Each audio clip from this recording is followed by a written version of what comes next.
Sponsored by you, the TBN partners, and is only made possible through your generous support.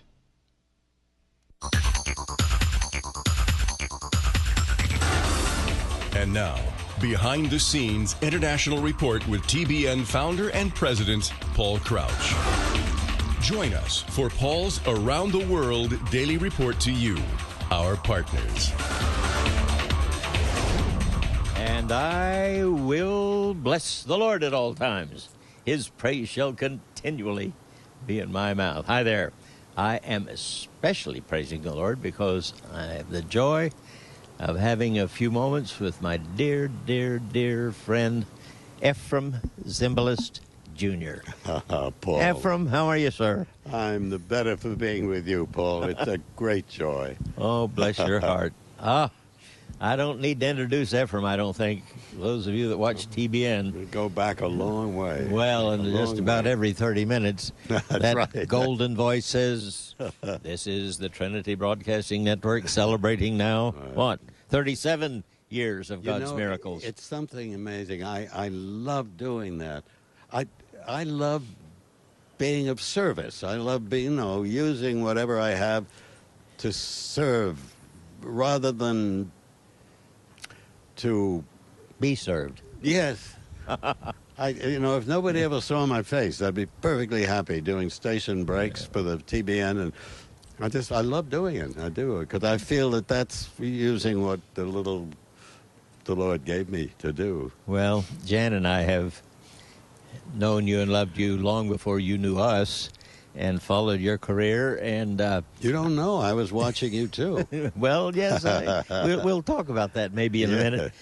But I thought what would be fun today, I know Bill Gaither has dibs on that program title, Precious Memories. Yeah. But I think he won't mind if we borrow it from him today and go back and maybe touch on some of the precious memories that would highlight your life and your career, and then how you got involved with Trinity Broadcasting. And as long as we don't sing it, that's fun. No, we won't do that. No, we wouldn't do that to them. First of all, the name Zimbalist comes from where? Well, it comes, I'm told, from Hungary. Yes. My father's family apparently originated there, and they have an instrument called the cimbalom in Hungary. It looks like a piano, but it doesn't have a keyboard, and you play it with hammers. Huh. And a cimbalist would have been somebody who played that instrument. Played the cymbal. Well, I'll declare. We've learned something today. My goodness. And I happen to know that your father was also an eminent concert violinist. Yes. He was a great violinist and a great musician, and a precious, dear, wonderful man. I loved him with all my heart. He was wonderful. And a lovely composer. He composed some beautiful music. Would he have been born in Hungary, or were you No. He was born in Russia.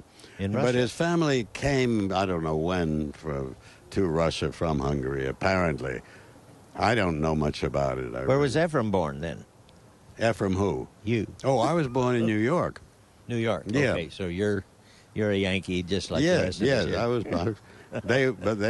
They had married and established. Yeah. They become citizens and lived here. Right. Okay, let's precious memories. Let's leap forward a little bit. College, university. What direction was Efrem's life taking? I was the despair of my mother, particularly, and my father.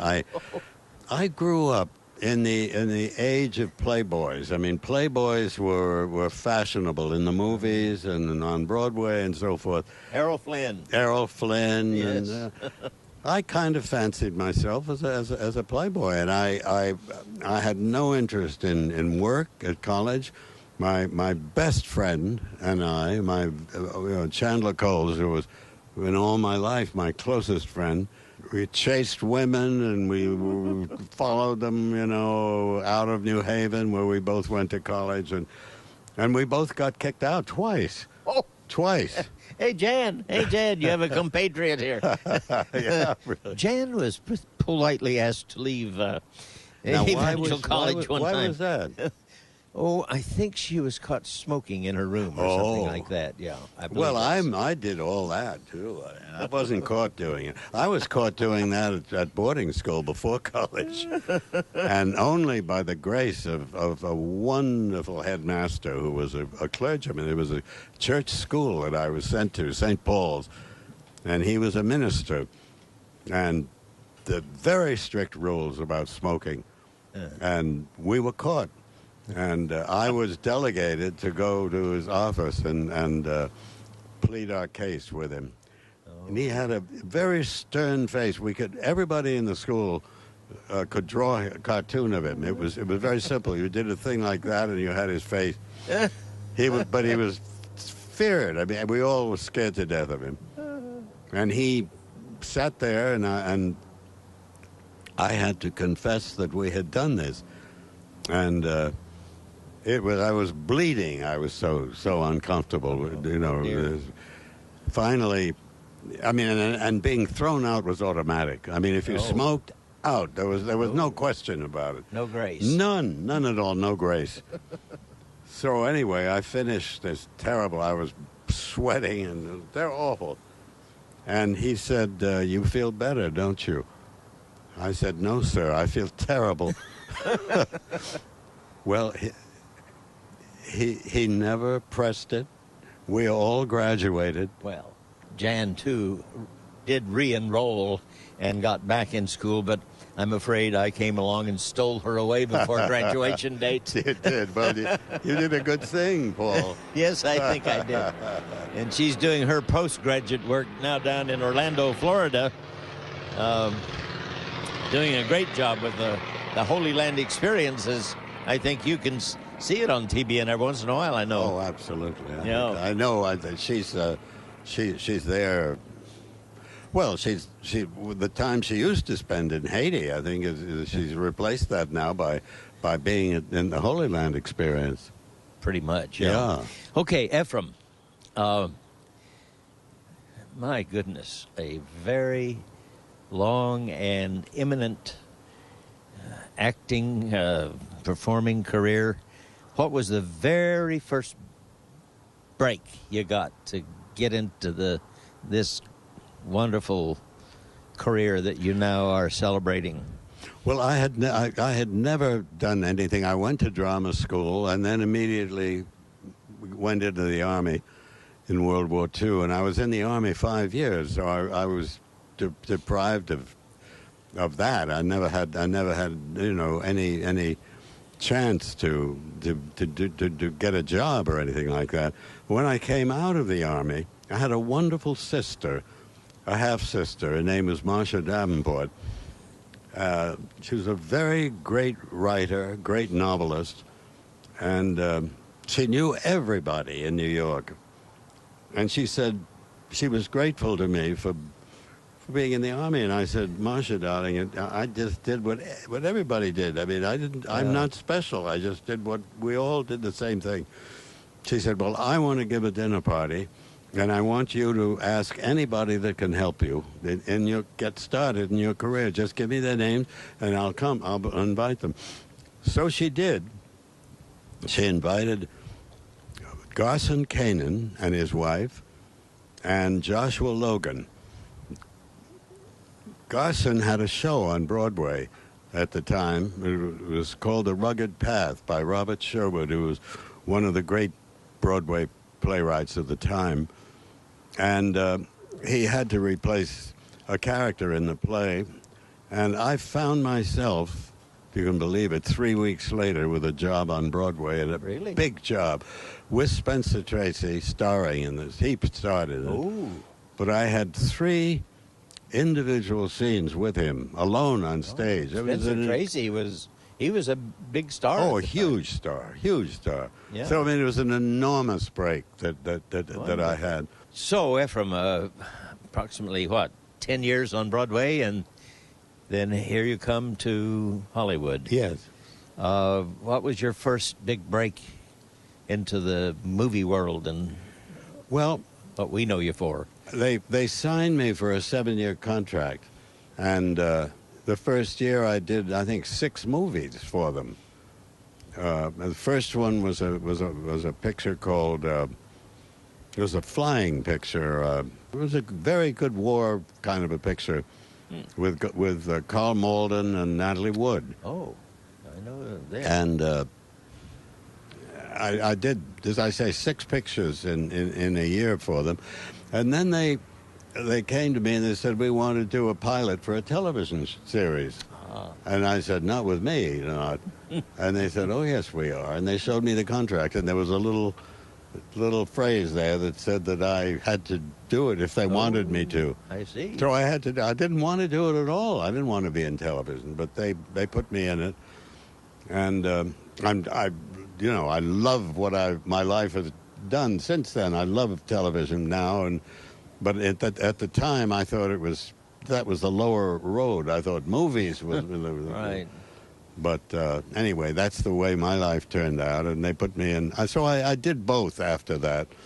What would be some of the more recent films that our younger generation would certainly remember you for? Oh, well, I haven't worked in a long time. One of the recent ones I did was Hot Shots. Oh, yeah, the kids all saw that. But, that was a strange experience because the introduction to my character was a very complicated shot around a board meeting, and the camera was, circumnavigated this whole set, and it was very complicated, and it introduced me as why I was in the picture. Well, they couldn't get it. They tried and tried, and they reshot it more in a simpler way, and they still couldn't get it. So they let it go. So I just turned up on the boat, and nobody knows why I was there. There was no introduction. It was like the end of a picture I did, a flying picture called Airport 75, I think it was. Oh, we remember that one. Well, they the same thing. They ran out of money. They were supposed to take me at the end of the picture off the plane, carry me. I was wounded and so on. But they didn't have the budget for it, so so the end of that picture and the beginning of the other one were never done. Oh my goodness! Any others you think of that comes to mind that maybe? Well, I had a lovely experience. I was doing, I think, the FBI. I was working, and oh yes. One day, Mel Ferrer, who was a childhood buddy of mine. We went to school together at the age of 6, Mel and I. I mean, we ended up. He lived in Carpinteria here with an avocado ranch, and I ended up in Solvang, a few miles away. Our lives had gone all over the world and so forth. But anyway, we were old friends, and he married Audrey Hepburn, and they came down on the set one day, and they asked me to do this part of her husband in Wait Until Dark. Oh, yes. And I absolutely adored her. I mean, I thought she was just one of the great figures that I've ever met, Audrey. I mean, it was just wonderful. I loved her dearly, and I did the picture, and it was heaven. It was one of the great experiences I had. I think what Jan and I really remember you best for are some of those TV series like the FBI, and then, of course, even before or after, I can't remember, but 77 Sunset Strip. Oh, yeah. Well, I didn't want to do that series, and it turned out to be an absolute delight. I loved it. Yeah. And Roger Smith, who was my co-star in it, was a dear friend of mine, and Eddie Burns and I, we were pals. I had a great time on the show. I loved it. Well, both of those series ran quite a number of years. 77 ran 6 years, and the FBI ran 9. So it was a career, really, the FBI, and that was it was a great experience because I have, and still to this day, I answered a letter about a couple of days ago, from a wonderful man who who wrote me to say that growing up he watched the FBI and admired the way this character handled himself and so forth. And the result was that he went into college, trained for it, and became an FBI agent, and had a long career with the FBI. And I've heard that, Paul, I would think 50 times. Really? Yes, from people. Just your part inspired people to absolutely actually take that up as a career. And that is the most incredible reward that anybody ever had. My goodness. Yeah, I mean, it's beyond fame, beyond money, beyond anything. Just the fact that some kid would sit there with his father or whatever it is, looking at the screen and saying, I want to be that. That kind of blows me away. You know, we hear of preachers who have been mentored and finally go into the ministry because they've seen a great minister that they admire, but I've never heard of FBI actors inspiring people to go into the FBI. And it's also a life of self-denial and service, as preaching is. Yeah. It's the same kind of a thing. It's giving up all the glitz and the so forth that one might have had to serve. And what part did you play in FBI? I played Stuart Erskine, who was a... No, that was 77. Inspector Erskine, I'm sorry. Inspector Erskine. Yeah. So you were simply one of the agents. A glorified agent. They had a few that they made inspectors, agents, And I was one of them. I don't think they have as many inspectors now as they did then. Yeah. Oh, my. But I had to, get by Edgar Hoover, and he was pretty tough, But he never gave me any trouble. And I heard that he used to say to people, why didn't he button his coat? What are you? So where's his hat? You met J. Edgar Hoover? Oh, many times. Really? Oh, we became friends. Did he ever give you tips on how to do the show? Or no, not that. But he controlled how we behaved as agents. We had an agent who was on the set with us, a real agent from the Bureau, for all the FBI scenes. He wasn't there for the crime scenes, but to show the actors, how agents moved into a situation and so forth. He was very particular about it because to him it was not only a training film, but it was also a showcase for the FBI, the real FBI. Really, and it had to be just right. He didn't want any nonsense. But it became a fascinating challenge to make a show interesting to people and yet not have those elements in it. It was a great challenge. And it was fun to do. I declare. Well, Broadway, film, television. As you've moved on in your career, what's the last 10 or 15 years? I know you do a lot of book recording and book reading. Well, I have done a lot of that. I don't do so much anymore. I don't really do much of anything now. I just I live a quiet life, a country life, and very happily. Good. Well, I have a little dog and a little cat. My wonderful daughter Stephanie comes up every couple of weeks and spends a weekend with me. My son comes up. He was there yesterday. We had dinner. I'm blessed with a great family and lots of love. Yes. It means the world. It means the world, as you are.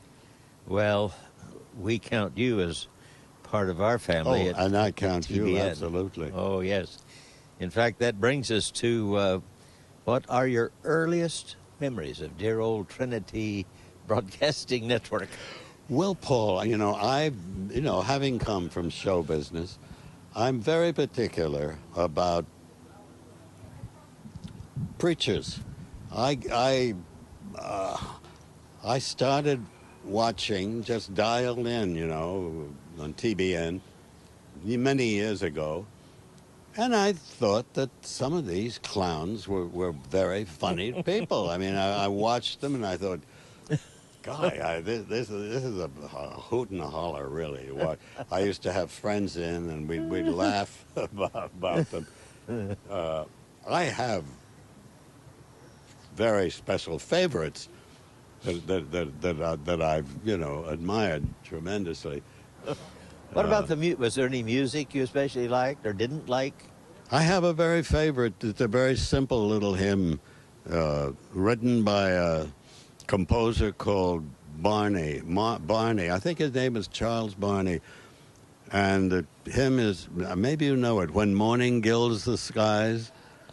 I love that hymn. I just love it. When morning gilds the sky, my heart awaking cries, may Jesus Christ be, whatever it is. Be glorified. But I love that hymn. Oh, just it's one of my favorites. I don't know why. Well, take me back now to some of those early days of just flipping by and being perhaps a little amused. What happened and why did it become a little more serious to you as you watched TBN? I always think of myself as, I was not one of these people that could say, by golly, I've been a Baptist all my life and I never deviated. No, sirree, not me. I deviated. I went every which way. I even got into transcendental meditation with Maharishi. You tried them all. Well, I tried everything. Really? And I am like the prodigal son. I mean, I came back, but I had been everywhere I should never have been. Or I don't know whether I shouldn't have. But I was not faithful. I was not like the son that stayed home. I was like the one that went away. And I got to watching TBN regularly. Uh-huh. That in those days, I don't know if there were other religious channels. I suppose there were. I never watched them. I just watched TBN. Only on early Sunday morning on some of the other stations, but not 24/7. No. And as I say, I used to laugh at it, and I used to, laugh at some of these characters, and then one day I was watching alone, and Jan was on, and I think maybe Dwight might have been on. I'm not sure. Dwight Thompson. Ah, yes. And all of a sudden, I wasn't laughing because I felt that I was the one they were talking to. All of a sudden, it was me that they were addressing, and it was an overpowering experience. I reached for the phone and I called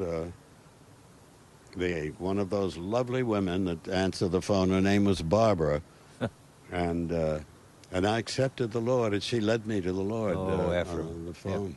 Just that quick. Just like it was, just like that. I mean, it was so. Well, of course, we know now the thing that changed your attitude was the faithful Holy Spirit who entered Absolutely. your room and took the words and the message and drove them deep into your heart Absolutely. and spirit. And the hound of heaven that never let me go. Yes. That kept after me. That's what's so extraordinary to me. Yes. I mean, I just, through the ups and downs and the corridors of time and whatever it is, I mean, he never left me. In all of my silly adventures and all of that, he never gave up on me. I'll never forget that night Efrem. Barbara or somebody from the prayer partner room down there came running up and whispered in Jan's ear and said, "Do you know who's on the phone right now?" And she said, "No, who?" He said, well, he says he's Efrem Zimbalist Jr., but I don't know if he is or not." And Jan said, "Oh, really?" So it piqued her curiosity enough so that she ran back down there, and you two spoke, didn't you? She picked up the phone, and I tell you, Paul, it was as if an angel in heaven had talked to me. I mean, I couldn't believe she was actually talking to me, Jan. Oh, my. I mean, I was overcome by it. Overcome by it. Oh. And anyway, to make a long story short, you and Jan put me with Jack Hayford. Yes. And Church on the Way. Oh, yes. And I was there 9 years with Jack. Yes. And it was a wonderful experience being with him. And he remains to this day one of my dearest friends. Well, we knew he would be just the right guy for Absolutely, you knew to it. teach you the Word and mentor you in the things of God. Right. And right. I know he did that in a precious way. But then the thing that I think all of our sweet partners remember you for is most every station break, instead of an old stinky commercial, here comes Efrem reading a little tidbit from the Word. And I don't know, love it just doing it. lifts my spirits. I get to enjoying the station breaks almost more than some of the programs. Paul, thank you. I love doing it. It's a service that absolutely suits me. I'm so happy to be a servant in that regard. Well, it means the world. It's such an incredible bliss and gift to be given that little ministry, and it means the world to me. I mean, it means the world to me. I don't deserve it, and I never could. And if I had to earn God's favor, I couldn't do it. I mean, I don't have it in me. I'm not an evangelist. I'm not able to collar people and bring them in. I don't have that gift. But this little gift of speaking the Word that reaches out to millions of people around the world is something that I treasure with all my heart. I really do, Paul. Thank you so much for it. We treasure it as much or more than you, Efrem, and there are not words to express my love and gratitude to you, and I'm doing it on behalf, I know, of thousands and millions of the dear viewers and supporters of Trinity Broadcasting. They love you, I'm sure, as much as Jan and I do. And we pray God give you many more years. And well, thank you. And I'm hoping that he gives me my birthday's in November, and I hope I live through the next election. Yes. Me too. Yeah, I'm not praying for it, but I hope so. Do we dare ask how many years that will be, this next birthday? If I make it, it'll be 92. 92. Yeah. Well, you're hale and hearty and look like the best of health. The Lord has been so good to me, and I'm so grateful for all the gifts and the love and the mercy and the bliss and all his companionship and living in my heart, and I'm just overwhelmed by it, and never will be without that gratitude. Well, dear friends, I know if you had the ability to be in my place, you would want to reach out and take this dear man by the hand and say, thank you, thank you, thank you. Thank you, Paul. For the many, many wonderful hours and years of service that you have given to the Lord, primarily, we know, but also to Trinity Broadcasting. You have been one of the bright spots. Oh, bless your heart. In this great network. You've given me a life, and and it's a continuing life, and I thank you with all my heart, you and Jan. We pray that the Lord will yet give us a few short years. Yes. To praise his name and to continue pressing this great network onto the very ends of the earth. Absolutely, Paul. And it's happening. So, dear friends, as we say, goodbye. God love you, we love you. And remember, let everything that hath breath praise the Lord.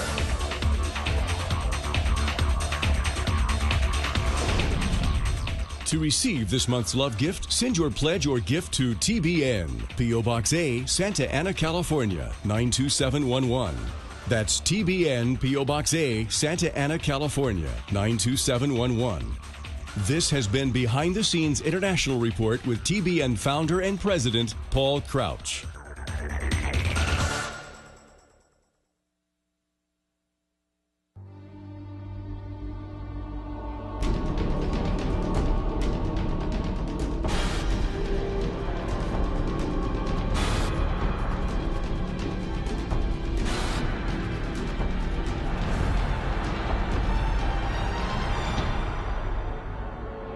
Welcome to Bible Prophecy Revealed,